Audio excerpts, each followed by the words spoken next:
క్రీస్తునందు ప్రియులారా, యేసు క్రీస్తు నామములో మీ అందరికీ శుభాలు తెలియజేస్తున్నాం.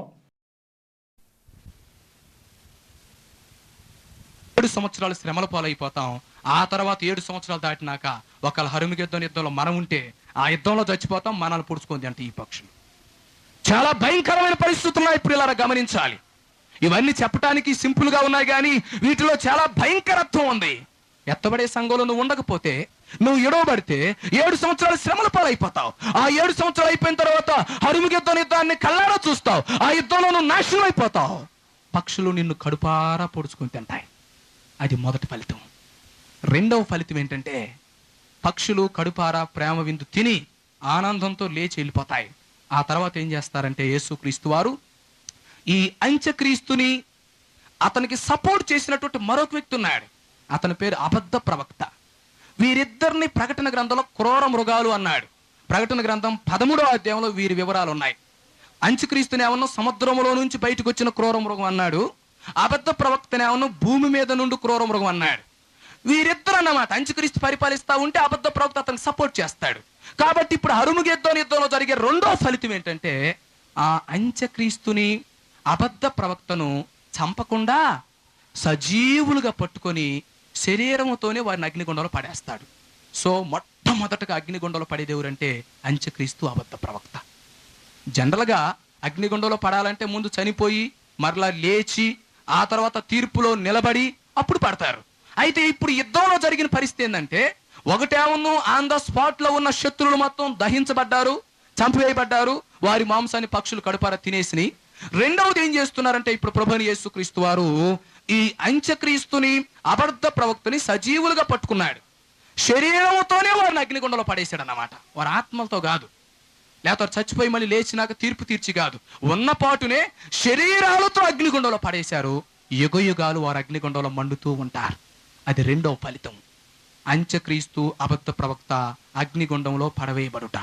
మూడవది ఏం చేస్తారంటే, యేసుక్రీస్తు వారు ఆ 7 సంవత్సరాల కాలంలో, శ్రమల కాలంలో, అంటే అంత్యక్రీస్తు పరిపాలిస్తున్న 7 సంవత్సరాల కాలంలో భూలోకంలో శ్రమలు జరుగుతున్నప్పుడు, ఆ శ్రమలలో ఎంతమంది అయితే ప్రభు కొరకు నిలబడి హతసాక్షులుగా చనిపోయారో వారి ఆత్మలన్నీ బలిపీఠం క్రింద ఆల్రెడీ ఉండి ఉంటాయి.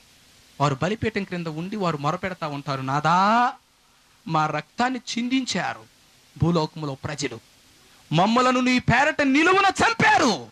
వారికి తీర్పు తీర్చవా? వారికి ప్రతిదండన చేయవా? మా రక్తమును చిందించి మా ప్రాణాలు తీసిన వారికి ప్రతిఫలం ఇవ్వవా అని చెప్పి ఈ శ్రమల కాలంలో చనిపోయిన హతసాక్షుల ఆత్మలు బలిపీఠం క్రింద ఉండి మొరపెడుతూ ఉంటాయి. ఆ హరుమగెద్దోని యుద్ధంలో శత్రువు అందరిని నాశనం చేసిన తర్వాత బలిపీఠం క్రింద ఉన్నటువంటి హతసాక్షులు అనేటువంటి ఆత్మలను బయటికి పిలిచి వారిని సంఘంతో జతపరుస్తారు ప్రభువైన యేసుక్రీస్తు వారు. ఇది హరుమగెద్దోని యుద్ధంలో జరిగే మూడవ ఫలితం. అంటే 7 సంవత్సరాల శ్రమల కాలంలో ఎంతమంది అయితే ప్రభు కొరకు నిలబడి హతసాక్షులుగా చంపబడ్డారో, ఎంతమంది అయితే రక్తాలు చిందించి ప్రాణాలు కోల్పోయారో, ఆత్మలన్నీ అప్పుడు ఎటు వెళ్తానికి వీల్లేదు. శ్రమల కాలంలో చనిపోయిన ఆత్మలన్నిటికీ అప్పుడు నిర్ణయించిన ప్లేస్ ఏంటంటే బలిపీఠం. వారు బలిపీఠం క్రిందకు వెళ్ళాలి. ఇప్పుడు హరుమగెద్దోని యుద్ధం జరిగిన తర్వాత ఏం జరుగుతుందంటే, ఆ బలిపీఠం క్రింద ఉన్న ఆత్మలన్నీ బయటకు వచ్చేసి సంఘాన్ని చూసి సంతోషిస్తారు. అంటే వారు సంఘం కాదు కానీ సంఘంతో అప్పుడు జత చేయబడతారు. నాలుగో ఫలితం ఏంటంటే, ప్రియమైన స్నేహితులారా గమనించండి, పెండ్లి కుమారుని యొక్క స్నేహితుడిని రమ్మని పిలుస్తాడు ఆయన. పెండ్లి కుమారుడు యేసుక్రీస్తు వారు, ఆయన తన స్నేహితుడిని రమ్మని పిలుస్తాడు. దేనికంటే, తన భార్య అయినటువంటి సంఘాన్ని చూడటానికి, తన కొరకు హతసాక్షులుగా చనిపోయిన హతసాక్షుల గుంపును చూడటానికి. అంత్యక్రీస్తు నాశనం అయిపోయాడు గనక ఆ నాశనం అయిపోయిన రాజ్యాన్ని చూసి సంతోషించడానికి దేవుడు తన ప్రియ స్నేహితుడిని పిలుస్తాడు. ఎవరు ఆ ప్రియ స్నేహితుడు అంటే, ఆదాము దగ్గర నుండి బాప్తిస్మిచ్చి యోహాను వరకు పాత నిబంధనలో చనిపోయినటువంటి నీతిమంతులందరినీ పెండ్లి కుమారుని స్నేహితుని కింద లెక్కించడం జరిగింది. వారు సంఘంలో చేర్చబడరు. వారు సంఘానికి ప్రభువైన యేసుక్రీస్తు వారికి మధ్య పెండ్లి జరిగేటప్పుడు చూసి సంతోషించేవారు. ఎందుకంటే సంఘం ఎవరంటే, క్రొత్త నిబంధనలో పరిశుద్ధాత్ముడు భూలోకానికి వచ్చిన తర్వాత రక్షించబడిన వారే సంఘం. పరిశుద్ధాత్ముడు భూలోకానికి వచ్చి సంఘాన్ని స్థాపించాడు. ఇప్పుడు సంఘం కొనసాగుతుంది. రేపు సంఘాన్ని తీసుకొని పోతాడు బోరం రోగినప్పుడు. ఈ సంఘాన్ని పెండ్లి కుమార్తె అంటారు. అయితే పాత నిబంధనలో చనిపోయిన వారు ఎవరంటే, వారు పెండ్లి కుమార్తె కారు. వారికి ఆధిక్యత లేదు. వారు దావీదు గాని, మోషే గాని, అబ్రహాం గాని, ఆదాం గాని ఎవరైనా కావచ్చు. పాత నిబంధనలో ఉన్న భక్తులకి క్రొత్త నిబంధనలో ఉన్న సంఘానికి ఉన్న ఆధిక్యత లేదు. సంఘానికి ఉన్న ఇంపార్టెన్స్ ఈ ప్రపంచంలో ఎవ్వరికి లేదు. ఇప్పుడు నువ్వు రక్షించబడితే ఆయన భార్య ప్లేస్లోకి వెళ్తావు, అంటే సంఘం లెక్కలోకి వెళ్తావు. సంఘం ఎత్తబడిన తర్వాత చనిపోయినాక అప్పుడు ఏదైనా హతసాక్షిగా చనిపోతే బలిపీఠం క్రింద ఉన్న ఆత్మ లెక్కలోకి వెళ్ళి అక్కడి నుంచి బయటకు వస్తావు. అయితే పాత నిబంధనలో చనిపోయిన నీతిమంతులందరూ పెండ్లి కుమారుని స్నేహితులు అన్నమాట. వారిని బయటికి తీసుకొచ్చి వారికి ఆ విషయాలను చూపిస్తా ఉంటే వారు సంతోషిస్తారు. ఎన్ని ఫలితాలు జరిగినాయండి? 1, పక్షులకు కడుపారా ప్రేమ విందు. 2వది, హతసాక్షులుగా చనిపోయినటువంటి ఆ బలిపీఠం క్రింద ఉన్నటువంటి ఆత్మలందరినీ బయటకు రమ్మని పిలవటం.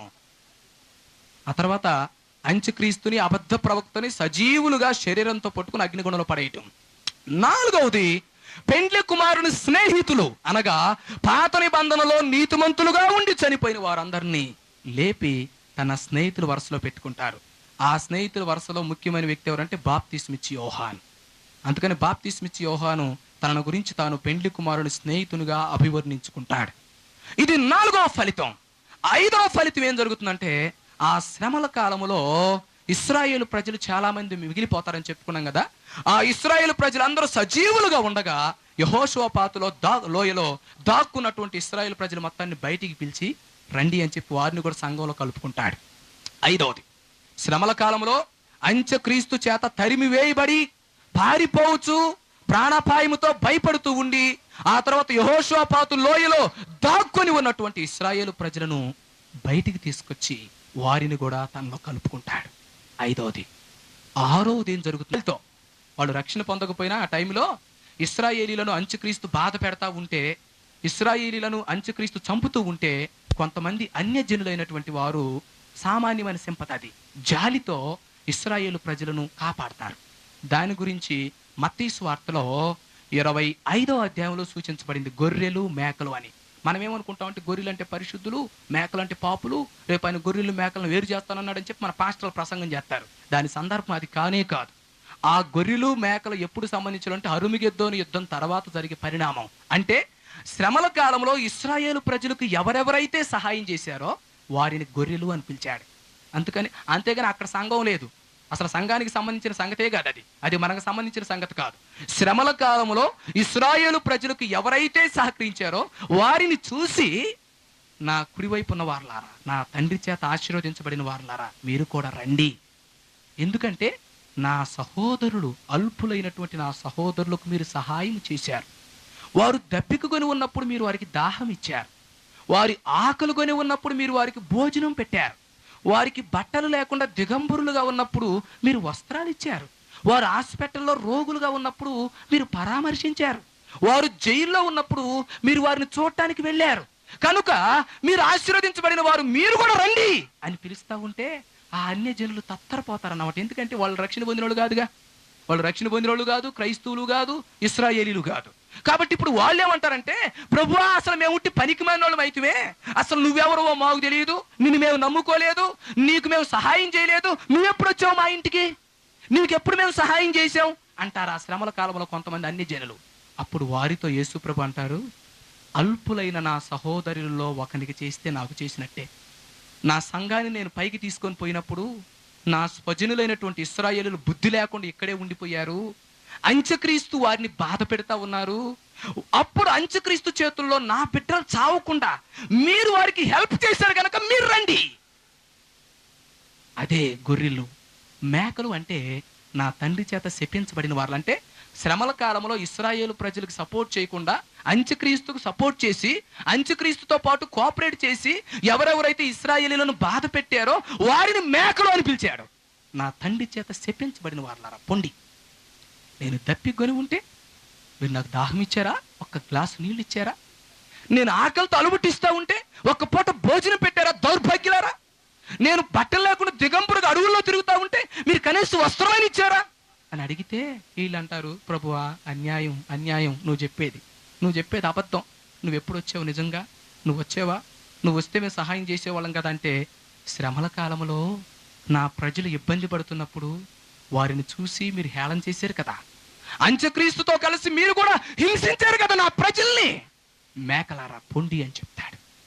కనుక 6వ ఫలితం ఏంటంటే, హరుమిగెద్దోను యుద్ధంలో జరిగే 6వ ఫలితం, దేవుడు శ్రమల కాలంలో మిగిలి ఉన్నటువంటి అన్ని జనులను 2 గుంపులుగా చేస్తాడు. ఇశ్రాయేలీయులను ఏమన్నా పిలిచాడు, వాళ్ళని సంఘంలో కలిపేసుకున్నాడు. ఇప్పుడు ఇక అన్ని జనులు మిగిలిపోయి ఉన్నారు. శ్రమల కాలంలో మిగిలిన శాశ్వత జనం, హరుమిగెద్దోను యుద్ధంలో కొన్ని లక్షలాది మంది చచ్చిపోగా ఇక మిగిలిన జనాభా ఉన్నారుగా, ఆ మిగిలిన జనాభాని 2 గుంపులు చేశాడు. ఎవరంటే, ఇశ్రాయేలుకి సహాయం చేసిన వాళ్ళు గుంపు ఒకటి, ఇశ్రాయేలుకి సహాయం చేయనటువంటి గుంపు ఒకటి. ఇద్దరు అన్యులే, ఇద్దరు దేవుని ఎరగనోళ్లే, ఇద్దరు దేవునికి సంబంధించిన వాళ్ళు కాదు. కాకపోతే కొంతమంది సింపతితో ఇశ్రాయేలుకి హెల్ప్ చేశారు శ్రమల కాలంలో. వారినేమో నా తండ్రి చేత ఆశీర్వదించబడిన వారులారా అని పిలిచాడు.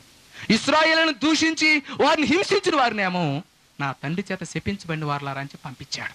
ఆ విధంగా అన్ని జనులకు ఆ సమయంలో తీర్పు తీర్చి వారిని గొర్రెలుగా మేకలుగా 2 భాగాలుగా విభజించి వారిలో యూదులకు సహాయం చేసినటువంటి గొర్రెలుగా పిలువబడిన అన్ని జనులను కూడా చేర్చుకున్నాడు.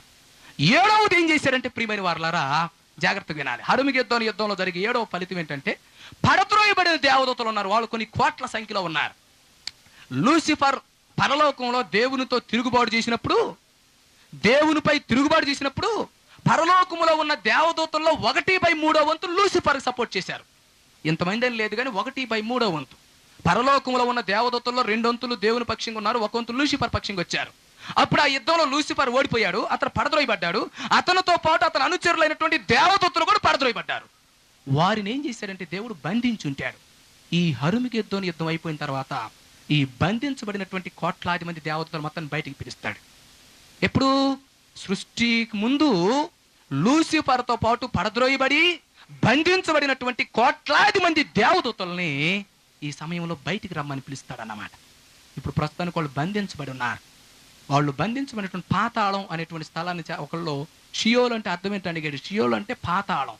ఆ పాతాళంలో చాలా అరలు ఉన్నాయి.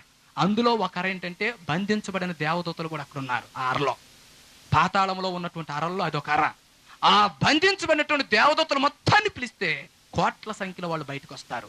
వాళ్ళని ఏం చేస్తాడంటే, అగ్నిగుండంలో పడేస్తాడు. ఆ సమయంలో హరుమిగెద్దోను యుద్ధం అంటే సామాన్యం అనుకుంటున్నారు. దాని ఫలితాలంటే ఒక్కొక్కటి ఇప్పుడు రెఫరెన్సులు చూపించి వివరించాలంటే సమయం చాలా పట్టింది కనుక నేను అవుట్లైన్ లాగా పాయింట్స్ మీకు జ్ఞాపకం చేస్తున్నాను.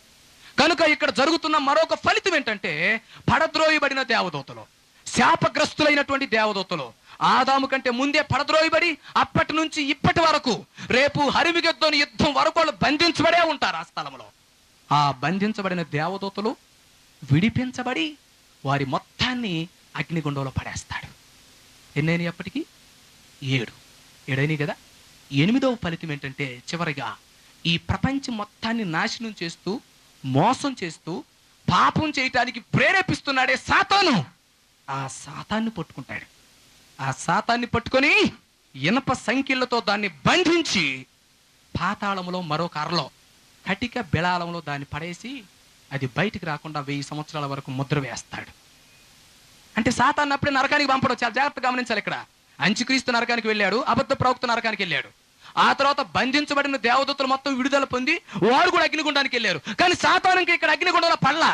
సాతాన్ని ఏం చేశాడంటే, ప్రస్తుతం భూలోకంలో పనిచేస్తూ పాడు చేస్తున్నాడు కనుక ఆ పాడు చేస్తున్న సాతాన్ని పట్టుకొని బంధించి పాతాళంలో ఒక అరైనటువంటి కటిక బిలాలంలో దాన్ని పెట్టాడు. పెట్టి 1000 సంవత్సరాల వరకు అది బయటికి రాకుండా దానికి ముద్ర వేశాడు. అంతటితో యేసుక్రీస్తు వారికి అడ్డు లేకుండా పోయింది. మంచోళ్ళకు చేయాల్సిన పని మంచోళ్ళకు చేశాడు, చెడోళ్ళకు చేయాల్సిన పని చెడోళ్ళకు చేసేసాడు. ఒకసారి 8 ఫలితాలు జ్ఞాపకం చేస్తున్నాను.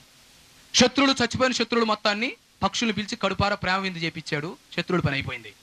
అంత్యక్రీస్తు అబద్ధ ప్రవక్తను సజీవులుగా పట్టుకున్నాడు, శరీరంతో అగ్నిగుండంలో పడేశాడు. వాళ్ళ పని అయిపోయింది. ఇక శత్రువు అంత్యక్రీస్తు లేడు. 3వది, బలిపీఠం క్రింద ఉండి మొర పెడుతూ కన్నీరు గారుస్తున్న హతసాక్షులైనటువంటి ఆత్మల మొత్తాన్ని పిలిచాడు, సంఘంలో చేరమన్నాడు. 4వది, ఆ ఇశ్రాయేలు ప్రజలుగా, అంటే శ్రమల కాలంలో మరి అంత్యక్రీస్తు చేతుల్లోంచి పారిపోయినటువంటి ఇశ్రాయేలు ప్రజలు మొత్తాన్ని, యెహోషాపాతులో ఉన్న ఇశ్రాయేలు ప్రజల్ని బయటికి పిలిచి వారిని కూడా తనతో కలుపుకున్నాడు. 5వది, పెండ్లి కుమారు స్నేహితులు, పాత నిబంధనలో భక్తులందరూ ఆ పరదేశ అనేటువంటి స్థలంలో దాగి ఉండగా ఆ స్థలంలోంచి వారిని కూడా పిలిచి తనతో కలుపుకున్నాడు. 6వది ఏం చేశాడంటే, పడద్రోయబడినటువంటి దేవదూతల మొత్తాన్ని వారిని కూడా బయటికి లేపాడు. ఆ దేవదూతల మొత్తాన్ని బయటికి తీసుకొచ్చి అగ్నిగుండానికి పంపించేశాడు. ఆ తర్వాత శ్రమల కాలంలో ఉన్నటువంటి అన్ని జనుల మొత్తాన్ని, అంటే భూమి మీద మిగిలినటువంటి శేషాన్ని దగ్గరికి పిలిచాడు. 2 భాగాలు చేసేసాడు. ఇశ్రాయేలుకి సపోర్ట్ చేసిన వాళ్ళు మొత్తాన్ని తన వైపు రమ్మన్నాడు. ఇశ్రాయేలుకి సపోర్ట్ చేయనటువంటి వాళ్ళని కూడా నాశనానికి పంపించేశాడు. చివరగా ఏం చేశాడంటే అసలైనటువంటి ప్రభు విరోధి, ఈ భూలోకాన్ని నాశనం చేస్తున్నటువంటి సాతాన్ని పట్టుకొని బంధించి కటిక బిలాలంలో వేసి అది 1000 సంవత్సరాల వరకు బయటికి రాకుండా ఉండినట్లుగా ముద్ర వేశాడు. ఇంతటితో శత్రువులకు జరగాల్సిన పనులు శత్రువులకి జరిగినాయి, మిత్రులకి జరగాల్సిన పనులు మిత్రులకు జరిగినాయి. అప్పుడు యేసుక్రీస్తు వారు ఒలీవల కొండ దగ్గర నుంచి తన సంఘాన్ని, హతసాక్షులను, ఇశ్రాయేలు ప్రజల్ని, తన స్నేహితులను, తనకు సపోర్ట్ చేసినటువంటి అన్ని జనులను మొత్తాన్ని వెంట పెట్టుకుని యెరూషలేం పట్టణానికి వచ్చి యెరూషలేం పట్టణాన్ని నూతన పరచి ప్రపంచమంతటిని మరలా బాగు చేసి క్రీస్తు 1000 ఏళ్ల పరిపాలన ఈ భూమి మీద స్థాపిస్తాడు. ఇక ఎవరు ఆయనకు అడ్డు లేరు. ఎక్కడోళ్ళకి ఎవరు చేసిన పనులు వాళ్ళకి చేసేసాడు. ఇక అప్పుడు యేసుక్రీస్తు వారు యెరూషలేమును రాజధానిగా చేసుకొని ఈ ప్రపంచమంతా ఒకే సామ్రాజ్యంగా చేసి 1000 సంవత్సరాలు ఈ భూలోకాన్ని పరిపాలిస్తాడు. అప్పుడు సాతాను ఉండడు గనక పాపం ఉండదు, మోసం ఉండదు. సాతాను 1000 సంవత్సరాల వరకు బంధించబడుతున్నాడుగా. అంత్యక్రీస్తు అబద్ధ ప్రవక్త ఆల్రెడీ అగ్నిగుండానికి వెళ్ళిపోయారుగా. పడదలో పడిన దేవదూతలు కూడా బంధించబడిన స్థలం నుంచి విడిపించబడి వారు కూడా అగ్నిగుండానికి వెళ్ళిపోయారుగా. కనుక ఇక అడ్డొచ్చే వాళ్ళు ఎవరు లేరు. ఇక శత్రువులు ఏమైనా చంపబడ్డారు, వాళ్ళు మాంసం పక్షులు తినేసి ఇంకెవరు మాట్లాడతారు. ఇక మిగిలినటువంటి ప్రజతో యేసుక్రీస్తు వారు 1000 సంవత్సరాలు ఈ భూలోకంలో తిరుగు లేకుండా పరిపాలన చేయబోతున్నాడు. ఇది ప్రపంచ భవిష్యత్తులో జరగవలసిన మరొక అద్భుతమైన పరిణామం. ఆ క్రీస్తు 1000 ఏళ్ల పరిపాలన ఎలా ఉండబోతుందో రేపు రాత్రికి మనం తెలుసుకుంటాం. యేసుక్రీస్తు వారు భూలోకంలో ఎలాగ 1000 సంవత్సరాల పరిపాలన స్థాపిస్తాడో, ఆ 1000 సంవత్సరాల పరిపాలన లక్షణాలు ఎలాగుంటాయో, ఆ పరిపాలనలో ప్రజల పరిస్థితి ఎలా ఉంటుందో దాని వివరాలు రేపు రాత్రికి తెలుసుకోబోతున్నాం. అయితే ప్రియమైన స్నేహితులారా, ఈ రాత్రి హరుగెద్దోని యుద్ధం, దాని ఫలితాలు తెలుసుకుంటున్నటువంటి మనం ప్రపంచంలో మరొక ప్రపంచ యుద్ధం జరగబోతుంది అని మనకు అర్థమవుతుంది. యేసుక్రీస్తుకి అంత్యక్రీస్తు సైన్యాలకు మధ్య ఘోర యుద్ధం జరిగి లక్షలాది మంది చనిపోయి వారి మాంసం పక్షులు కడుపార భుజించి ఆ తర్వాత ఉన్న ప్రపంచం నాశనానికి పోతున్నట్టుగా మనం గుర్తిస్తూ ఉన్నాం. అందుకే ఈ కృపాయుగంలోనే రక్షణ పొందమని ప్రతి ఒక్కరిని హెచ్చరిస్తూ ఉన్నాం. సంఘం ఎత్తబడిన తర్వాత దేవుని కృప అయిపోతుంది. ఆ తర్వాత విడవబడిన వారు నానా విధములైన శ్రమలు అనుభవిస్తారు గనక ఆ శ్రమలలో నుండి తప్పించబడాలంటే, ఆ తెగుళ్ళ బారి నుండి తప్పించబడాలంటే, హరుమగెద్దోను యుద్ధంలో నాశనం అయిపోయే పరిస్థితి నుండి తప్పించబడాలంటే ఈ రాత్రే మనం రక్షణ పొందితే, యేసుక్రీస్తు రక్తంలో మన జీవితాలు కడుక్కొని శుద్ధి చేసుకోగలిగితే ఎత్తబడే సంఘంలో మనం వెళ్ళిపోతాం. ఆయన రెండోసారి వచ్చినప్పుడు మనల్ని భూమి మీదకి తీసుకొచ్చి 1000 సంవత్సరాల పరిపాలనలో మనల్ని ప్రవేశపెడతాడు.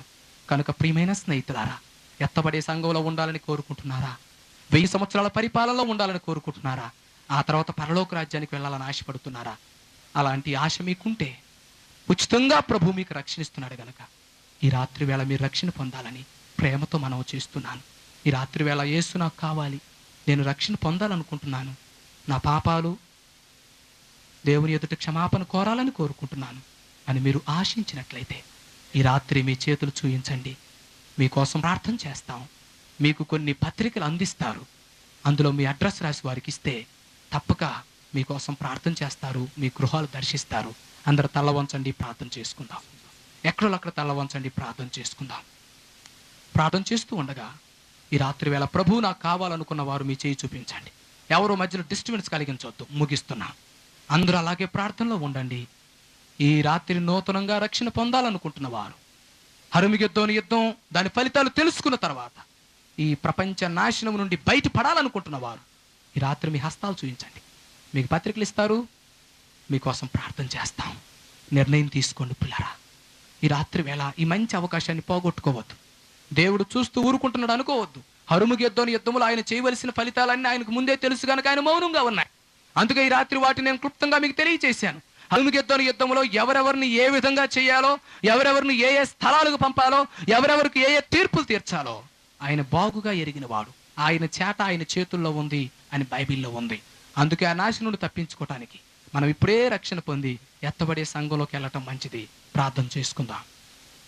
పరిశుద్ధుడైన మా తండ్రి, మహోన్నతుడైన మా ప్రభు, మీ ఘనమైన పాదములకు కృతజ్ఞతాస్తుతులు చెల్లిస్తా ఉన్నాము. మీరు మమ్మల్ని ప్రేమించి మాకిచ్చిన సందేశం కొరకు వందనాలు. ఈ వర్తమానం మా ఒక్కొక్కరి హృదయాలలో ఫలింప చేయమని మనం చేస్తున్నాం. ఈ రాత్రి ఎంతమంది అయితే తీర్మానం తీసుకున్నారో ఆ తీర్మానాలను వారి జీవితాల్లో స్థిరపరచండి నాయన. ఎత్తబడే సంఘంలో ఉండటం మాకు ఎంత ధన్యతనైనా, పాత నిబంధనలో ఉన్న భక్తులకు అంత ధన్యత లేదు. వారిని స్నేహితుల వరుసలోనికి మీరు తీసుకున్నారు. మమ్మలను పెండ్లి కుమార్తె వరుసలోనికి మీరు తీసుకుంటున్నారు. ఎంత ధన్యత!